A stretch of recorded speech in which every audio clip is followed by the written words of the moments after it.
এই যে জুলাইয়ের সন্ধ্যা, এই যে হঠাৎ হঠাৎ আষাঢ়ের দমকা হাওয়া মানুষের বুক ভেঙে চড়ে দিচ্ছে। আমি চাই এই সব মিথ্যে করে কেউ কারো সবটুকু ভাবে হোক। সে বৃষ্টি দিনে তার মন খারাপ হোক, তার কাজলের কোল বেয়ে নেমে আসা তিত্তির করে কাঁপতে থাকা চোখ দুখানির আশকারা হোক।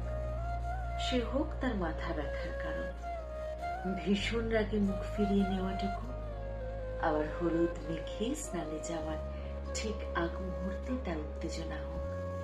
সে হোক তার পান পাতার দোষর, একে অপরকে ছেড়ে থাকতে না পারা মানুষ দুটো হুট করে একদিন পেয়ে যাক বিয়ের পিড়ি। গাছ কৌটো আগলে নিক মেহেন্দি ভরা হাত দুটো, নকশা পাঞ্জাবির গায়ে আঁকি বুকি কাটুক টকটকে লাল সিঁদুর। আমি চাই রোজ রোজ হারানোর ভয় পাওয়া মানুষগুলোর ভয় কোনোদিনও না কাটুক। আর হয়তো থাকতে পারবো না ভেবেও থেকে যাক একটা গোটা জীবন।